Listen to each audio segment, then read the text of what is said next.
জান্নাতীদের নেয়ামতসমূহ। আবু সাঈদ খুদরি রাদিয়াল্লাহু আনহু হতে বর্ণিত, রাসূল সাল্লাল্লাহু আলাইহি ওয়াসাল্লাম বলেন, আল্লাহ রাব্বুল আলামিন জান্নাতীদের ডেকে বলবেন, হে জান্নাতবাসী।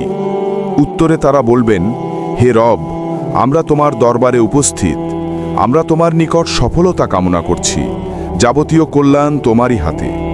তখন আল্লাহ তাদের বলবেন, তোমরা কি আমার প্রতি রাজি খুশি? তারা বলবে, হে আমাদের রব, রাজি খুশি না হওয়ার কি আছে? তুমি আমাদের এমন সব কিছু দিয়েছ যা তুমি তোমার আর কোনো মাখলুককে দাওনি। তারপর আল্লাহ বলবেন, আমি কি তোমাদের এর চেয়েও উত্তম কিছু দান করব?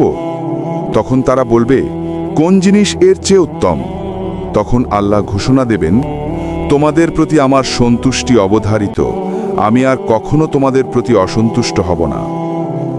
মনস্তাত্ত্বিক নেয়ামত বিষয়ে আবু সাঈদ খুদরি রাদিয়াল্লাহু আনহু হতে আরও বর্ণিত যে রাসূল সাল্লাল্লাহু আলাইহি ওয়াসাল্লাম ইরশাদ করেন, মৃত্যুকে কিয়ামতের দিন একটি মেষের আকৃতিতে উপস্থিত করা হবে এবং জান্নাত ও জাহান্নামের মাঝে রাখা হবে। তারপর বলা হবে, হে জান্নাতবাসী, তোমরা একে চেনো? তখন তারা মাথা উঁচু করবে এবং দেখে বলবে, হ্যাঁ, আমরা চিনি, এ হলো মৃত্যু। তারপর জাহান্নামীদের বলা হবে, হে জাহান্নামবাসী, তোমরা একে চেনো? তখন তারা মাথা উঁচু করবে এবং দেখে বলবে, হ্যাঁ, আমরা চিনি, এ হলো মৃত্যু। তারপর আদেশ দেয়া হবে জবেহ করার জন্য, তখন তাকে জবেহ করা হবে। তারপর জান্নাতীদের বলা হবে, হে জান্নাতীগণ, তোমরা জান্নাতে চিরদিন থাকবে, আর কোনোদিন তোমরা মৃত্যুবরণ করবে না।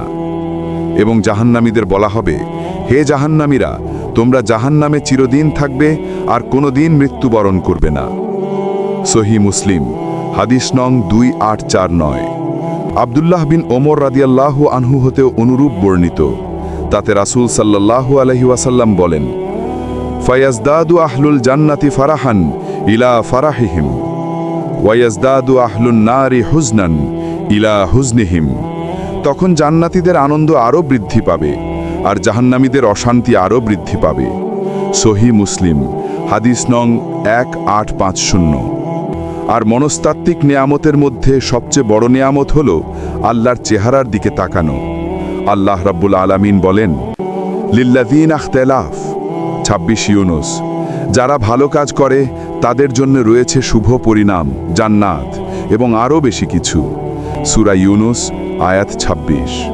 আয়াতে আল হুসনা অর্থ জান্নাত, আর জিয়াদা বা আরও বেশি কিছু অর্থ আল্লাহর দিকে তাকানো। আল্লাহ তাআলা আরও বলেন, লাহুম্মা ইয়াশাউনা ফিহা ওয়া আতাইনা মাজিদ 35 কাফ। তারা যা চাইবে সেখানে তাদের জন্য তাই থাকবে, এবং আমার কাছে রয়েছে আরও অধিক। সূরা কাফ আয়াত 35। এখানে মাজিদ বা অধিক দ্বারা উদ্দেশ্য আল্লাহর দিকে তাকানো। আল্লাহ তাআলা আরও বলেন, উজুহুন ইয়াউমা ইদিন নাযিরা ইলা রাব্বিহা নাযিরা 22-23 কিয়ামত। সেদিন কতক মুখমণ্ডল হবে হাস্যোজ্জ্বল,